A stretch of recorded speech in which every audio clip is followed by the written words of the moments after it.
Hello, my name is Chuck Wolf. Over the years, I've worked in many different roles, including leading my own leadership consulting company since 1994.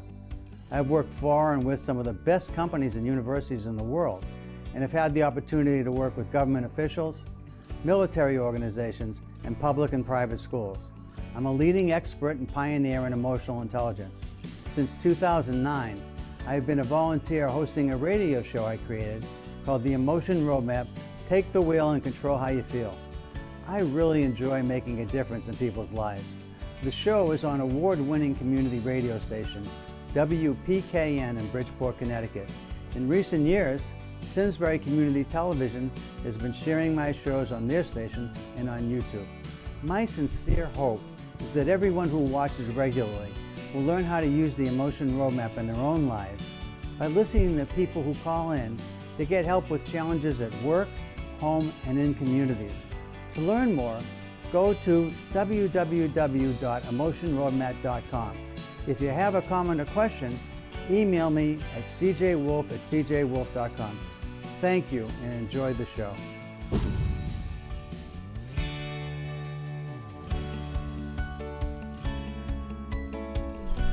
And you're listening to Chuck Wolf, and this is the Emotion Roadmap. Take the wheel and control how you feel. And it was delightful to listen to I Messiah on the way in this morning and his guest. It was fun to have a chance to listen to them. I always enjoy it on the ride in. And I hope you got to listen too. And I want to welcome all of you back. I hope you all got a chance to listen to the Mother's Day version I had last week. If you didn't, it's streaming. You can see it on your favorite podcast, Spotify, iTunes, a whole bunch of places. Anyway, I hope that you're well and you're enjoying the day. It's a little bit of a gray day here in Bridgeport, Connecticut. You're listening to WPKN 89.5 FM, listener-supported radio. Thank everybody who is out there supporting people and supporting us and supporting other charities that you care about and you're passionate about. And I also want to say, I hope that you're able to find joy in your own life, in your own home, in your own family, in your own community. And one of the reasons I do the show is to help people to feel uplifted and to find ways to make some of life's challenges a bit easier by focusing on how to be more intelligent about your emotions.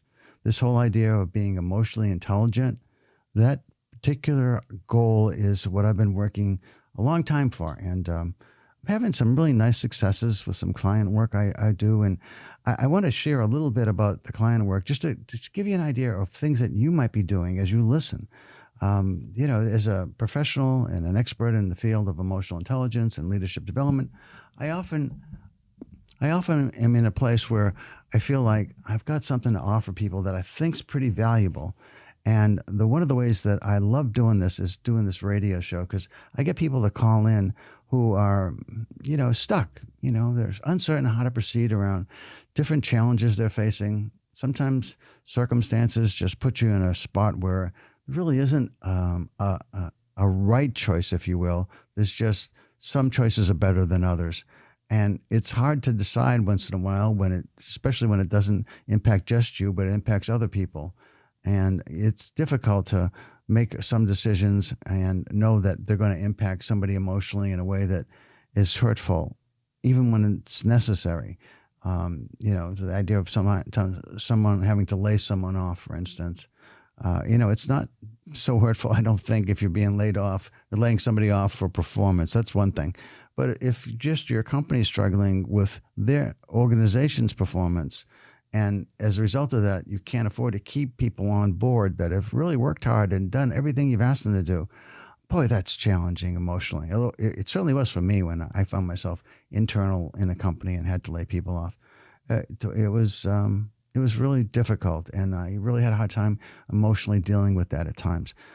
But anyway, I'm sure there's things that are causing you some emotional distress or some emotional concern, and the show's designed to help you to cope more effectively with the challenges you face, to be more emotionally intelligent about how you handle what's going on inside of each of you, and also what is happening with people that you're dealing with. And are there ways that you can somehow be supportive even if you've got tough news to tell someone? Are there some ways that you can be comforting to someone who's experienced a loss of some kind? We have Memorial Day coming up, and of course, it honors all those fallen people that have helped to defend freedom everywhere. And as you remember and you think about those that you might know that have been lost, that maybe were close to you, and you want to honor them, I know that it's a sadness when you think about the loss of a loved one. And it's also a sadness when you think about maybe the way they were lost, and as opposed to just somebody perhaps just passing away in the nighttime, surrounded by family in a loving place. Even when it's as good as it gets, it's still very sad. But at the same time, when we're remembering people, I hope that you're able to find ways not only to remember them, and remember, of course, the sadness that came with the loss, but also to celebrate them, to celebrate people brave enough to go forward and to fight for freedom everywhere. Sometimes there are people in our country that are fighting for our freedoms, but people all over the world fighting for freedom everywhere. People who are willing to risk all to protect loved ones, to protect their homeland, to protect what they believe in. That's a pretty special person or people. And I hope that you find ways to remember them in a way that celebrates their legacy, their lives, and so that even that can be uplifting in that sense.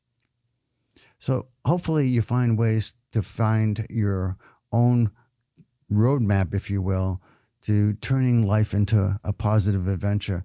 A quick story about someone I was working with, and I was thinking about this over the weekend. A woman who has a young daughter who is pretty young to be thinking about this, but is very anxious about what she's going to do with her life, and really wondering about, where am I going to go? Who am I going to marry? Who am I going to live with? Am I going to get married? Am I going to have children? Am I going to be an engineer? Am I going to be a doctor? Am I going to be a lawyer? Am I going to be a waitress? Am I going to be a receptionist? What am I going to do with my life? Am I going to be a political leader? Am I going to be a congressman? What if I want to run for president? What do I want to do with my life? And certainly, that there's a lot of questions, and the more questions, the more anxious you can become. So I was thinking about, what are some ways to try and help somebody deal emotionally with that? And I was thinking about it, and I was thinking, how do I turn this, help this woman and her daughter turn this into an adventure, into an exploration? That we're going on an adventure. One of my daughters just went out and we had an adventure with her. She went to national parks, sightseeing, and saw some amazing things. But how do you turn looking for a career into an adventure, as opposed to this all-encompassing anxiety that sometimes you feel about these kind of choices? And by the way, it's not for young children, right? Don't some of you have some of those concerns yourself now? Maybe you're doing something, you reach that midpoint, middle-age crisis, they call it, somewhere between 35 and 50, where you start to think, am I in the right place, doing the right job, in the right life? Is this right? Is it? Peggy Lee had a song years ago, but is that all there is? And maybe you're wondering. So I think that we're always on this journey about finding what's best for us. And I thought, how do you decide what to do with your life? Well, you might think about, what do you like doing? What makes you happy? What do you enjoy? Just as an example, before I came in this morning, one of the things that I love doing is working in my garden. And I look so forward to spring every year. And I don't have maybe by some people's standards, I have a large garden, but not a very large garden, maybe 20 by 20 feet. And that's pretty big, I guess, as gardens go. But certainly there are people with much bigger gardens. But I also do the landscaping. I'm not one for mowing the lawn. I don't enjoy that particular aspect because that's kind of redundant and there's no creativity in that. But deciding what plants I want to put where, that's exciting to me. And one of the things that I really love is fragrant flowers. And I have fragrant flowers blooming in our yard. We've been in our yard a long time, so I've had a lot of years to do this and think about it. But we have fragrant flowers blooming from early spring, Korean viburnum. If you've never heard of it, you can look up Korean viburnum. I believe it's Viburnum. They bloom early, very early. first things to bloom. Well, along with jonquils and a few other things, I guess. But they have a beautiful fragrance, and I bring them in the house. I cut back some of them and bring them in the house because I love having a lovely flower smell, a fragrant flower smell in the home. And then I have lilac bushes and lilac trees, and the lilacs are stunning. And I have some apple blossoms. I don't really get very good apples to eat because the chipmunks, the squirrels, and other things seem to eat my apples. But the blossoms are beautiful and they smell great. I have cherry blossoms on my property. And those are all things I've planted over the years. You know, it doesn't have to be a huge amount of money. You don't have to hire somebody. You go out and you find some place where you can buy, you know, an on-sale cherry tree, and you buy that, and you buy a few apple trees that are on sale, and you can pretty much make your yard a very fragrant and wonderful place to be. At least that's the way I see that. And so, you know, just yard work, which some people dread, I find myself, and by the way, I once read there's a chemical reaction, a very positive chemical reaction. You know how we take medicinal components to change our hormones, our internal systems sometimes are off chemically, and we try to manage that sometimes by certain medicines that are available to take. And one of the things I tell you is, one of the things I read is that digging in the dirt with your hands, not with gloves, but with your hands, your fingers touching dirt has a positive impact on dopamine and some of the other positive chemicals in your body that cause you to feel uplifted. Now, I don't know how much dirt and how much digging you got to do for that to happen, but the whole idea of it makes some sense to me, and I enjoy it anyway. And so I was out planting a rose bush, a daisy today. I put in some tomato plants, an eggplant, some peppers. It's just kind of fun and raises up my emotional well-being. That contributes a lot to that. So, and that's kind of an adventure. So I wanted to help this woman. I suggested maybe you can turn it into an adventure. Maybe you can get you and your daughter to just kind of think about this. There's a ton of information on the internet about questions you can ask yourself to help to get to what is it you care about? What do you think might make some sense? And with artificial intelligence now, you can use, one of the AI tools, and ask it, so here's the things I really love to do. What jobs have a relationship with the things I love to do? What do I have to do to enable myself to be a candidate for the kind of careers that take advantage of the things that I really enjoy? So I know work is sometimes, you don't have to love your work. It's why it's called work. But at the same time, wouldn't it be nice if you liked what you do? And it is possible to find things that you like to do and find ways to work. For those of you young enough, it seems to me that we need a lot more air traffic controllers than we have today. It's in the news, unfortunately. There seems to be a dearth of them, and making flying kind of scary in some places. So anyway, try to turn things into positives if you can. So the show's about that. So the Emotion Roadmap, Take the Wheel and Control How You Feel, is all about finding ways to take more control over how you feel by being thoughtful. I like to think of it as emotion-based planning. It's very rare that people that I know have ever done emotion-based planning. Now I say that and know that there are certain instances where, of course, people do that. Like when you plan for a wedding, you want it to be uplifting. You want it to be the kind of thing that the people you're inviting and the people that you're celebrating and the people that are getting married, everybody's going to get what they need.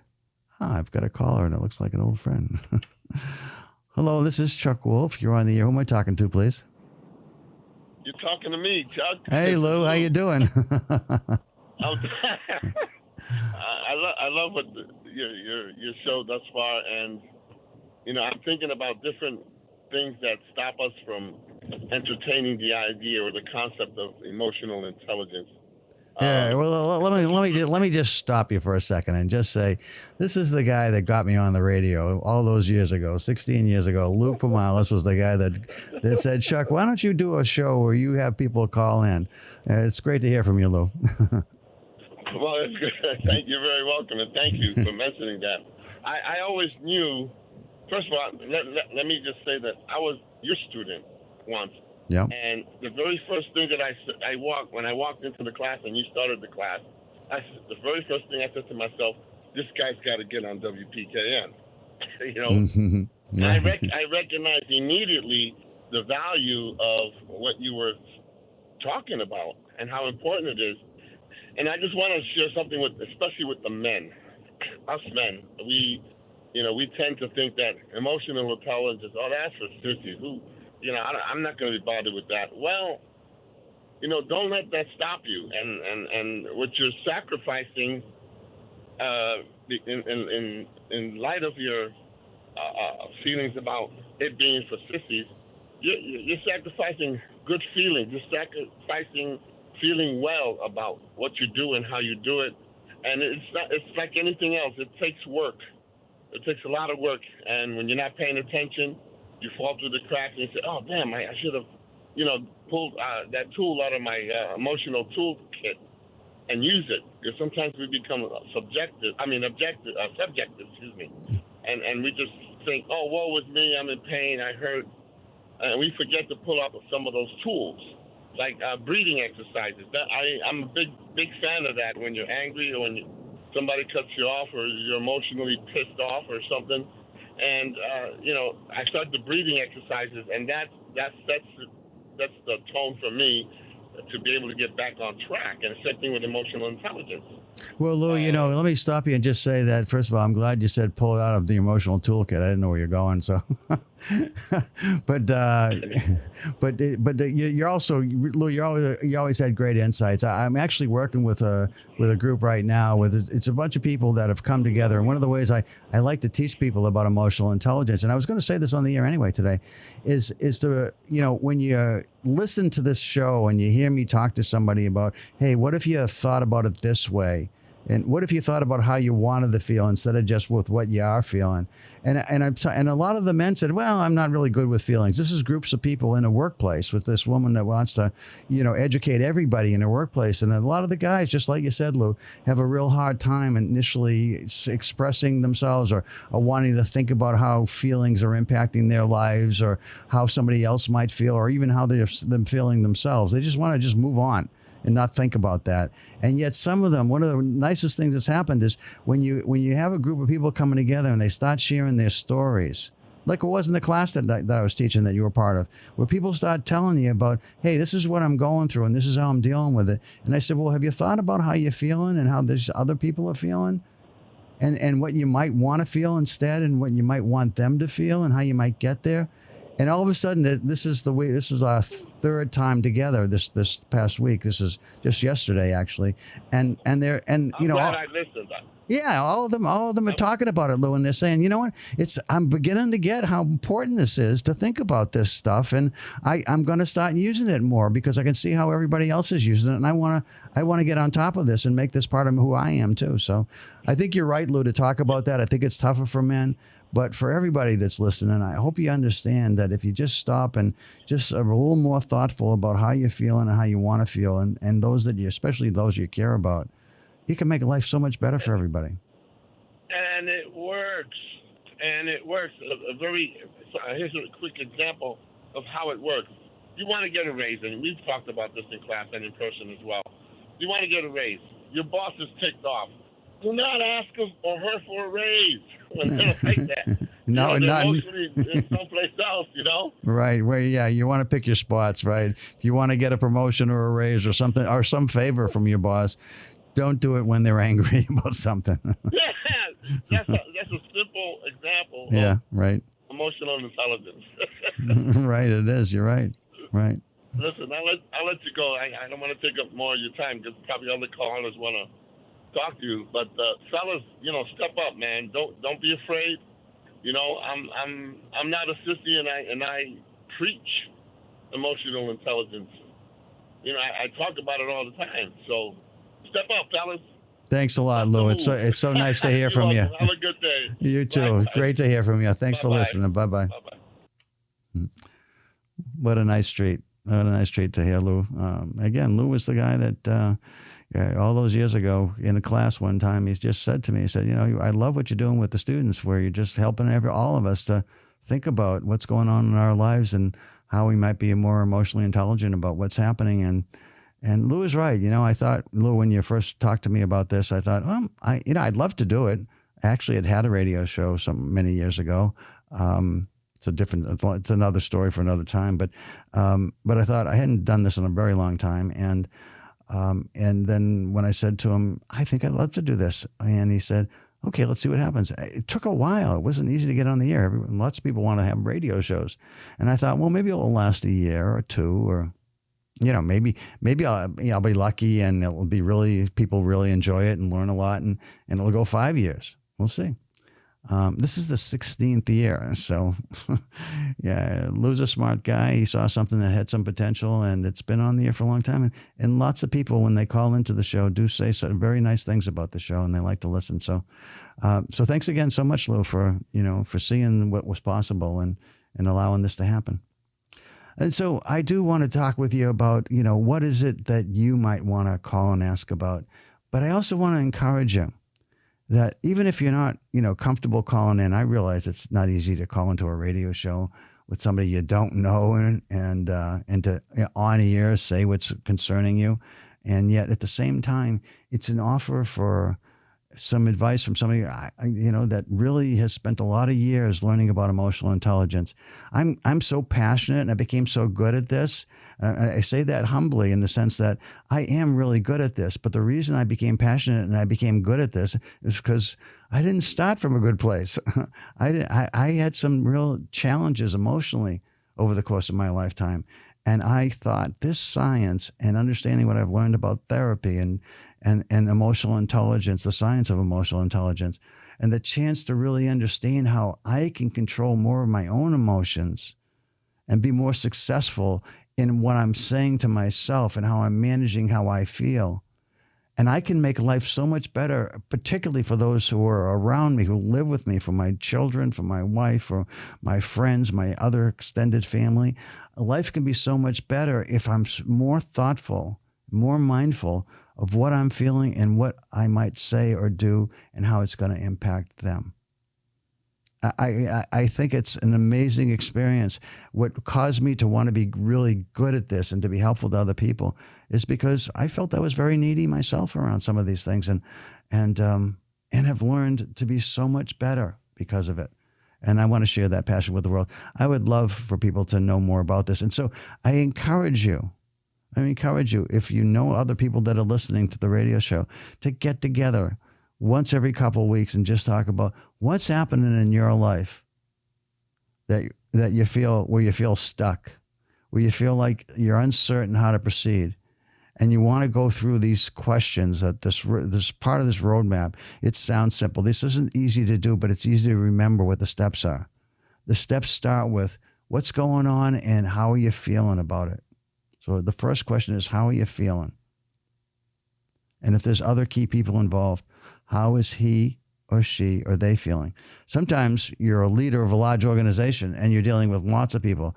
And I'm dealing with some chief executives right now and some owners of companies. And, they're the leaders, right?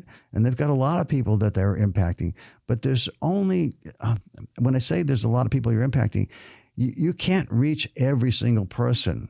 Typically, some people are so charismatic that they reach everybody. I won't say that you never can, but for most of us, we can't reach everybody. But we can identify often who are key, that are influences that do influence the rest of the group. Who do others look up to in your organization if you're a leader of a group? It doesn't have to be a company or a business. It could be a nonprofit. It could be a religious group. It could be a club that you belong to. But wherever it is, you want to think about who are the key influences and how do I impact them? How do I get them to see what I'm seeing that is a positive vision for all of us? How do I get that to happen? So anyway, as you think about this, just ask yourself these questions, which is, how am I feeling? How is anyone that's key feeling? And then how do I want to feel, and how do I want them to feel? What would be ideal for me to feel? What would be ideal for them to feel? Then how do I get there? What are the possible ways I might get there?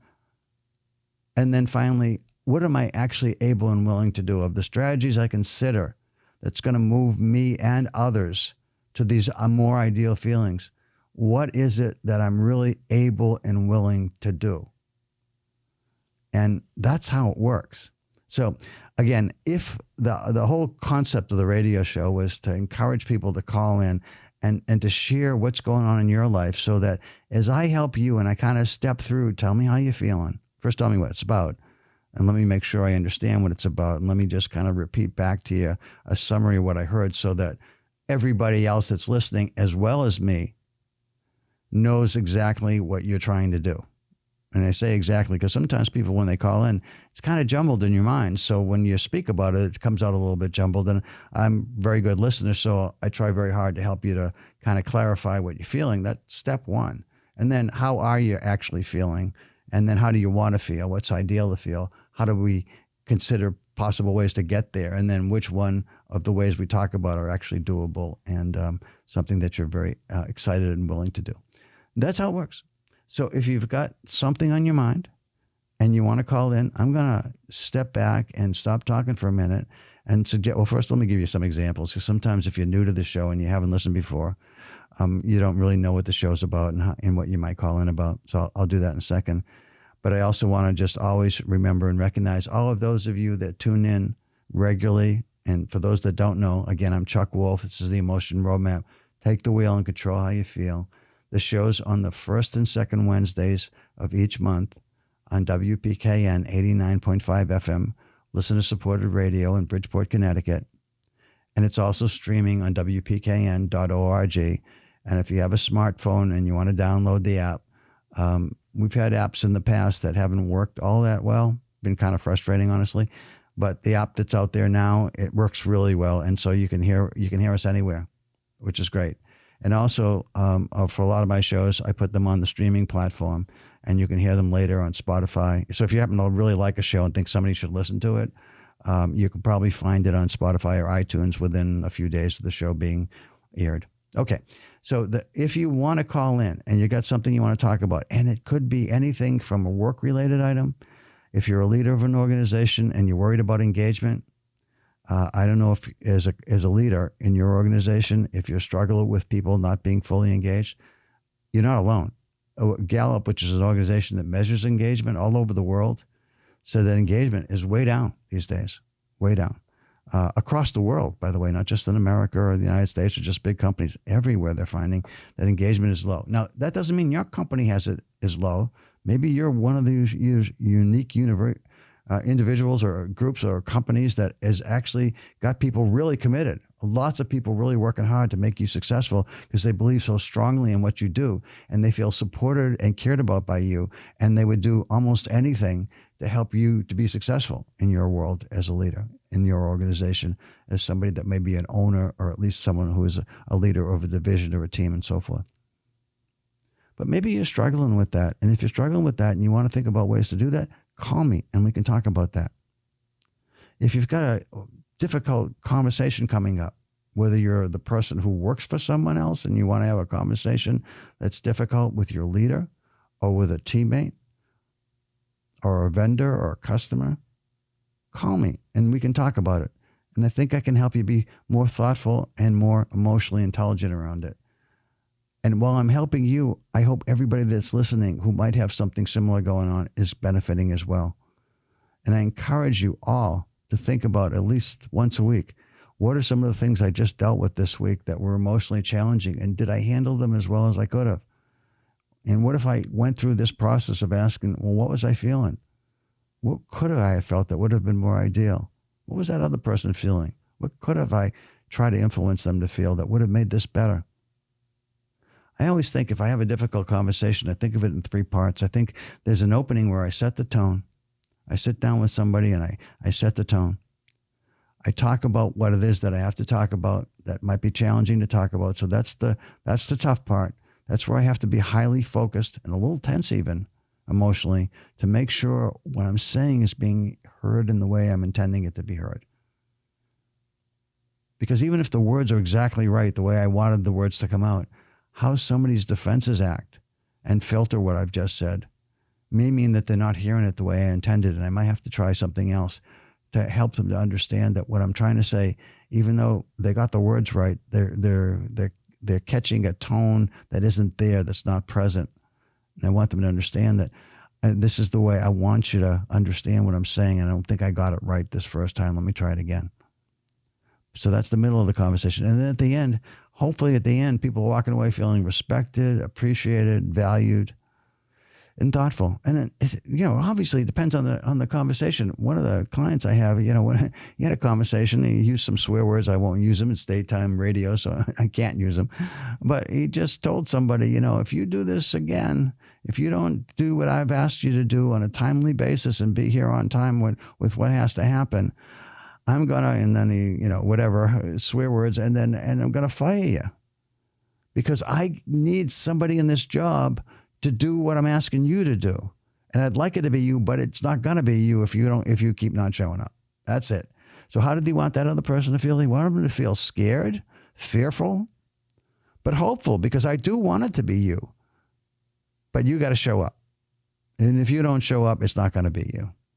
And so sometimes what you want somebody to feel is really clear and scared, but hopeful that you're not out yet. Not if you turn around what I've asked you to turn around. So being emotionally intelligent is the kind of thing that you'd think about when you think it's kind, it's empathetic, it's supportive, it's caring for others. Oh, sure, it's all those things, but it's also about being smart. And sometimes caring about somebody is letting them know you need to be scared now. This won't continue this way. It can't continue this way. I'd love for you to stay here and be successful. That's why we picked you. That's why we want you to be successful. We want you to be here. And I've given you what you've asked for. I think I've done everything you need, but I haven't seen you do your end of it. Hold up your end and be accountable. And if you can't do that, you can't stay.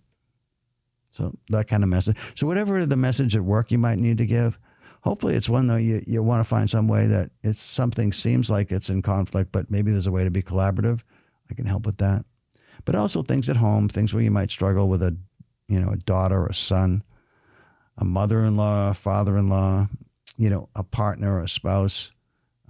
Maybe there's something with a neighbor or in the community or with the club you belong to or some organization somewhere where things aren't the way you want them to be and you're trying to figure out how to make them better. And it's important enough to you that you want to call up and get some help with it.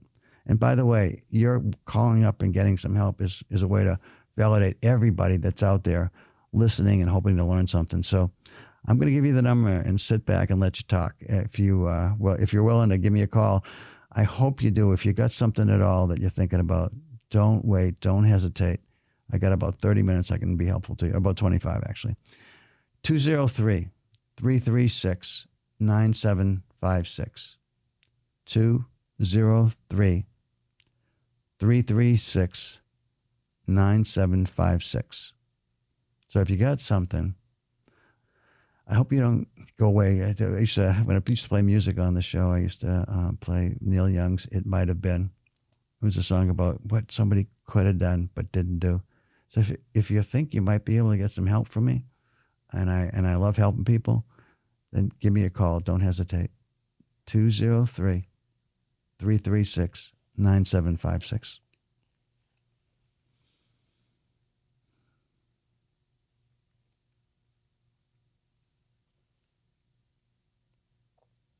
(203-336-9756).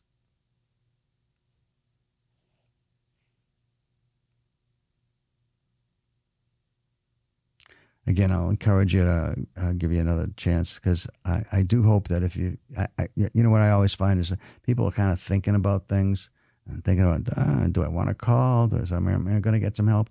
And then when people call, if you haven't listened to the show before, the initial part of the phone call, they feel a little hopeless in some ways, kind of like, I just don't know what to do. And then by the end, they're feeling hopeful. They feel like they got some kind of plan that makes some sense to them. That's typically what happens. So again, I'll give you a chance. 203-336-9756.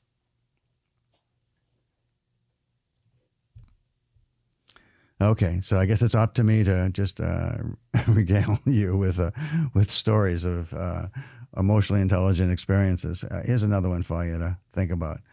So one of the men I'm working with is struggling with this idea of focusing on feelings, as Lou pointed out earlier in the show. and he is being thoughtful about it because he had a couple of tough experiences that he realizes that if he had stepped back and thought about how he was feeling and how the other person was feeling and how he wanted them to feel and how he wanted himself to feel, it absolutely would have been different and most likely better. I mean, you don't know what you don't know. I mean, you can only project what could have been or might have been. And there's no way to know for sure. But as he was thinking about it, he said, it certainly wasn't going to make it worse. That's for damn sure. So the question is, if I take a few minutes and just try to be a bit thoughtful about it, that can help. Then I'll tell you another story I thought was pretty interesting. It was about somebody who I shared with you in the beginning of the show how much I love gardening. But before I tell you this story again, let me give you another shot at this in case you want to call, because I still got time to talk with you. 203-336-9756. 203-336-9756.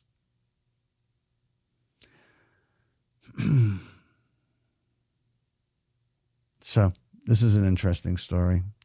This is a person who loves fishing, kind of like I talked to you in the beginning of the show, if you were listening, about how I feel about gardening.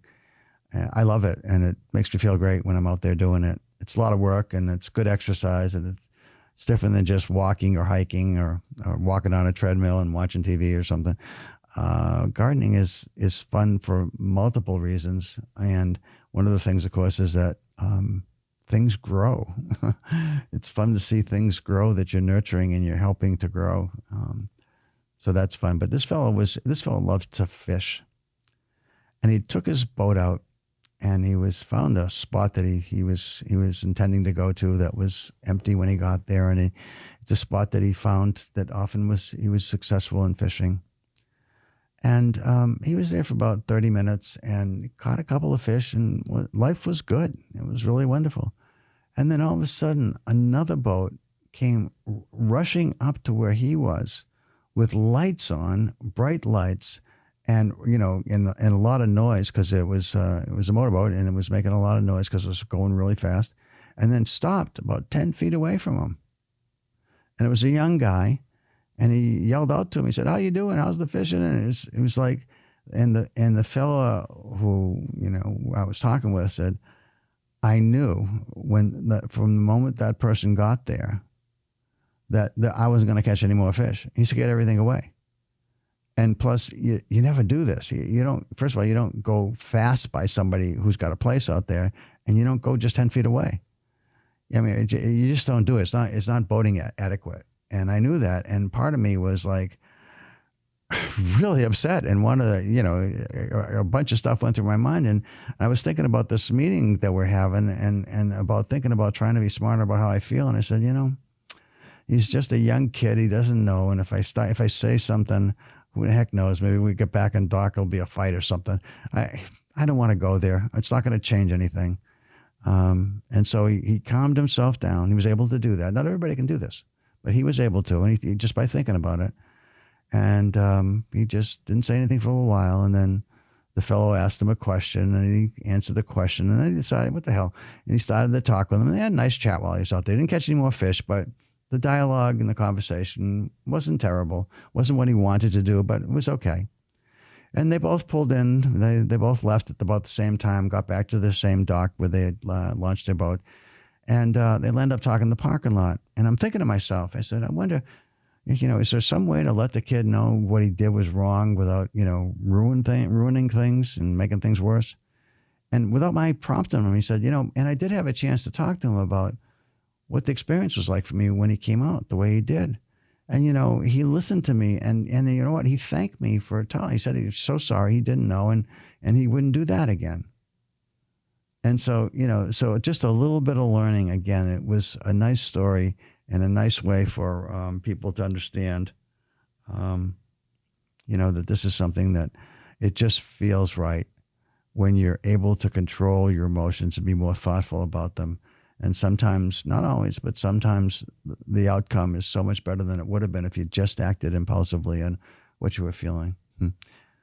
Okay, again, I'll give you a chance to call. I still got time. 203-336-9756. 9756. Do you have a story? Do you have something going on in your life that you might like some help with, where you feel stuck, where you're uncertain, you got an upcoming conversation that's difficult, or just something happening in your home life or work life that is challenging and you're pretty uncertain about what to do about it? And what you're thinking about doing about it doesn't sound quite right to you, and you want to just at least check it out. So the number to call is 203-336-9756. Hi, this is Chuck. You're on the air. Who am I talking to, please? My name is Mary. Hi, Mary. Thanks for calling in. How can I help you? Hey, I just listened to your last story, and it made me try to really put myself in a place of always remembering you never know what it is to be in someone else's shoes.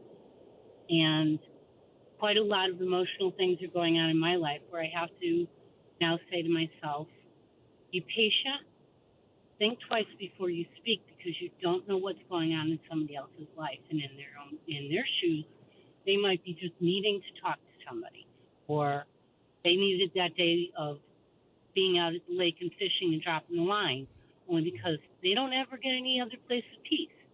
And then they ended up being loud and obnoxious, but at the end of the time, there was peace. And so, I don't know. I just think that all of us are in our lives always going to have to remember patience and other people.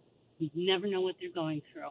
I look on the outside like a person that is so together. I'm really happy most of the time. Inside, I've got incredible horror going on in my belly. Well, I'll tell it when I need to tell it, but I always do have to try to think of others first. Well, that's a really nice thing that you're talking about, Mary, and it's about being empathetic and being emotionally concerned about others. And I'm sure people love being around you because it sounds like you really pour yourself into trying to help everybody feel okay. That's with you. Does that sound true? Yep, and you can do it to a point of it being, it hurts yourself. So you have to be honest with yourself too. And New Year's resolution that I came up with this year, every year I try to do one thing that I think I can be a little bit of a better person. Not I'm going to be perfect. I'm definitely not doing a dry January. But I do think that one thing that I'm doing this year that's helping me is patience. So that listening to somebody, even though they may be talking off the wall or having some kind of a rant in my life, that's something I deal with almost on a daily with one of my family members. Yeah. Patience, bite my tongue, and I can't imagine what it is to be inside of their angry, self-centered life. It's hard. It's hard. Well, let me echo what you're saying, because sometimes I think, especially with people around our families, that a lot of times people have similar things that they keep talking about all the time sometimes, and it's interesting to them, but it may not be interesting to me at the time. And one of the things that I find is, even though something that someone I love is saying isn't particularly interesting to me, because I love them, I focus on them and, and push away any of the idea that, hey, this isn't really interesting and I want to move on. And I think what helps with that is being patient and also being loving. Absolutely. And, it's tough. And I'm not in a good place really with, some of the problems that I'm having. But I guess I just try to stay with where the good stuff is. Going through some terrible personal losses, if you live in that background of the mucky stuff, and I had, it takes you down terribly. So, knowing if you stay in the day, you stay with what you can get positive out of your life. When those nasty things come left and right at you, try to stay in the center somehow. Boy, it's hard. It's so hard. Well, And, one of the people, so you do it. You love them, so you do it. I mean, it'd be great to be friends with you, Mary. But one of the things that I'd say is something I've shared with others who have a similar view of life, I think, is that, I don't know if you've been on an airplane and heard this said before, but, when the flight attendant says, okay, if you're sitting with a small child and the masks come down because of oxygen problems and you want to put it on your child's face first because you want to save your child, but you might pass out trying to do that. And so take care of yourself first before, because you won't be good to anybody if you're passed out. So I would say for me, just listening to you, there's a piece of me that says it's wonderful to be around you, I'm sure, Mary. And it's also something that I hope that you are finding ways to take care of you too. I try, and I wanted to, just bring something maybe positive to your conversation today instead of poor me, poor me, poor me. I really hope that might help other people too, because there is an easy way to say, I just don't want to deal anymore, and throw my hands up, which I have done also. But in the end, I just want to be that I'm a good person. I won't regret that I didn't follow through with who I am as a core person. So the hard stuff has to happen, but we have to stay core. And my family problems, I know other people don't want to hear them all the time. You want to cry on somebody's shoulder, though. So thanks for listening. Well, thank you for calling. And I hope, maybe not me, but hopefully there's somebody out there that you can talk to too about what you need to say and what you need someone to understand about what's going on for you, because all of us need some support. And it's, again, I'm sure it's wonderful being friends with you, Mary, because it sounds like you try so hard to be supportive of other people. And I just hope that you're okay inside too, and that you find somebody that is helpful to you that way. Thank you. I seek out all the good stuff. Thank you, Mary. Cheers. Thanks for the phone call. I appreciate it. Bye-bye. Bye-bye. Again, I got time for at least one more phone call, folks, if you want to call. Thank you, Lou. Thank you, Mary, for calling in. 203-336-9756. 203-336-9756. It's funny how sometimes a story can kind of, provide something for you that makes life interesting and challenging at the same time, because you hear a story and you think, that resonates with me, and it's not exactly the same situation, but it makes me think about some stuff in my own life. So even if I don't have a chance to talk with somebody on the phone, I do try to share things that I think might be helpful to understand about how life goes, because, again, lots of times there's decisions that you want to make or have to make that are tough. Sometimes there's conflicts that are challenging. There's a lot of things about life that aren't easy. And I think if you have an attitude where, you're focused on managing yourself and others in ways that are supportive, I do think that at some point when you're always focused on somebody else, at some point you might run out of gas. And just not be able to anymore, and not be helpful to anybody anymore. So I think it's really important to sometimes not necessarily be able to help somebody when you are drowning inside. So you have to be careful of that. You have to be thoughtful about that. But at the same time, it's wonderful to be around people who do care about you and do show a lot of support when you feel you need it. This interesting story comes to mind. Some of you may know the name Lee Iacocca. Lee Iacocca was a very famous businessman. He was the father of the Ford Mustang. You probably all know what a Mustang is, or most of you. And then he had left Ford Motor Company, and I'll tell you why in a minute. But he then went on to Chrysler, and Chrysler was at the time in bankruptcy, and he borrowed some money from the federal government. And one of the rare occasions, he paid that money back several years later. And he went to the Chrysler unions and workers, and he said, look, I know the unions are asking, at that point they were asking for, I think, $30 an hour, for average starting pay or something for the union workers in the automobile industry. And Iacocca said, look, I don't have any jobs at $30 an hour. I have lots of jobs at $25 an hour, but we're in bankruptcy. So we can't pretend that we can afford something that we can't really afford. And if you want to join with me, we're going to make this great, and hopefully everybody makes a lot more money. But right now, I don't have any jobs at 30, but I got lots of jobs at 25. Are you in? So that was he was a wonderful leader. He got lots of people to support, a lot of support, and he actually paid back the federal government with some interest, I believe. That was a while ago. And the thing that I want to say about him, though, was as successful as he was, and again, father of the Mustang, a huge success for Ford, he was somebody that was a very colorful individual. And he was a great interview in the Detroit Free Press and the Detroit Automotive News and the New York Times and the Washington Post and Wall Street Journal. All these well-known papers. The earlier ones I mentioned are well-known in the automotive industry. They loved interviewing this guy. But at some point, the owner of the company, Henry Ford, became very jealous. That's what's reported in the press. And the reason I say that is because many years ago, I worked at Harvard Business School.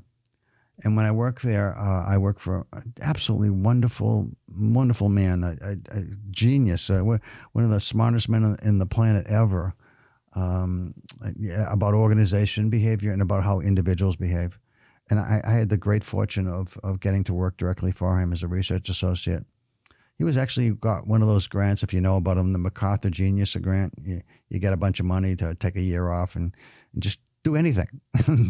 And this is a group that says, these people are so smart, we just want to give them the opportunity to do whatever they think they want to do because they're going to do something great with the time and the money. Anyway, his name was Tony Athos, and I was working for Tony, and Tony said, I'd like you to do a case study about why Lee Iacocca left Ford Motor Company. So again, this isn't my opinion. This is what I found by doing a lot of research over a long time of all the different print materials.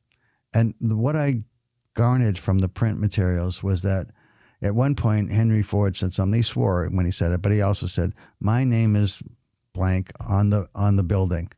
And it's the Henry Ford is on the building. And if you're coming to interview somebody, you should be coming to interview me. So there seemed to be some jealousy. There seemed to be some other things going on that were problems that Ford had with Iacocca being so successful. On the one hand, he was making Henry a lot of money, a ton of money for Ford Motor Company, but on the other hand, he was getting most of the attention, and there were some issues with that. And so Henry Ford did some really tough things. He audited him, and you don't audit a senior executives unless you think you're going to find something. Typically, the only time you'll hear when somebody's being audited at a very senior level in a big company, it's because they've got evidence. And they know they're going to prove something. They don't do it randomly, and they want it stopped, and they want the person to go to jail maybe, or at least have some kind of meaningful consequence. Well, it turned out that they audited him several times, which never happens. I mean, you don't see that happening in boardrooms and organizations of this size happening like this, unless there's something personal between the person that is running the company and the person that works there. And, Lee Iacocca, at that point in his life, was feeling enormous stress, incredible stress. But he couldn't talk about it with anybody because he loved, this is what he wrote in his own book later. I read this in his autobiography he wrote. He said, I loved the corner office in Detroit. I loved looking out over the yard. I loved my interactions with the dealers, and the dealers loved him. And I loved, going to bat for the union workers. I mean, I enjoyed it so much. I didn't want to give it up, but I was feeling incredibly picked upon, abused by this guy, by this owner that just wouldn't let up. And he only told it to one person. He told it to his wife. And he kept bringing home to his wife every day how he was feeling, but to the rest of the world, he looked like life was great. He still was the same funny guy, great interview, great comments to put into a newspaper article that people would want to read. At one point, people wanted him to run for president. He was so popular. But at the same time, while he was at Ford, he kept bringing this stuff into his family home and telling his wife how he was feeling. And he said over time, I didn't really notice it at first, but her shoulders started to seem to slump. And she seemed to have less joy in her life and be less. And of course, I was able to dump all this stuff on her, and she eventually died, and I blame myself. I blame myself for burdening her and not being man enough to stand up and say to Ford, I'm out of here. I don't ever want anyone to treat anyone this way, and I reject you treating me this way. And I'm sure you'll be fine. You figure it out, but I'm out of here. I don't need this, and I don't want this anymore. And then going on, and later on, and once he got fired, he got picked up by Chrysler, and he turned Chrysler around. It turned out to be a great career move for him, but along the way, something terrible happened and he felt he was responsible. So I say to you, find an outlet for yourself. Find ways to be thoughtful about how you take care of you so that you can be helpful and supportive and caring and loving of all those that matter most to you. So I hope that's helpful, and I hope you enjoyed the show today. Thank you to Lou and Mary for calling in. Great catching up with you a little bit, Lou. And Mary, again, I'd love to be friends with you, but I also hope that you find ways to take care of yourself. All right, everybody, this is Chuck Wolf. You've been listening to the Emotion Roadmap. Take the wheel and control how you feel. I am on the first and second Wednesdays of the month, and the show's about calling in, about finding ways to be thoughtful about what's happening in your life and how you want to feel. If you can just stop yourself anytime you're not feeling quite right and ask yourself, look, I know how I'm feeling and it's not great and it's not helpful for what I'm trying to get done. What would be ideal to feel? And how do I get there? And what am I actually able and willing to do? If you're willing to learn that, practice that week after week, and then if you got questions about it, I'm here the first and second Wednesdays of each month from 12 to 1 p.m. on Wednesdays. So you know I'm going to be here, and you can ask me about it. If you're having some successes, I'd love to hear. And if you're having some challenges, I'd love to help. So that's it for me.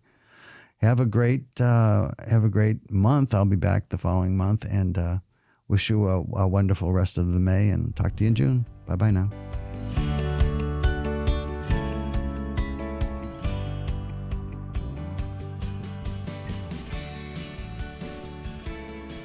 For over 40 years, SCM has been the voice of our town, bringing us together through local programming, education, and live broadcasts. SCM isn't just about television. It's about empowering our community, ensuring our voices are heard during government meetings, and celebrating milestones like our high school graduations. But today, SCM faces a challenge. Our funding structure is based on television subscriptions. And it's no secret, people have been cutting the cord. With a shift to internet-only subscriptions, SCM receives less revenue, even though all our programming is freely available online. We need your support. We need your support. We need your support. We need your support. We need your support. Your donation can make a difference. It will ensure that SCM remains open, continues to educate our youth, and keeps our community informed. Thanks to SCM, I've been honing my creative skills, helping me work towards my college degree. SCM is crucial for keeping our community connected. SCM isn't just here to broadcast local events.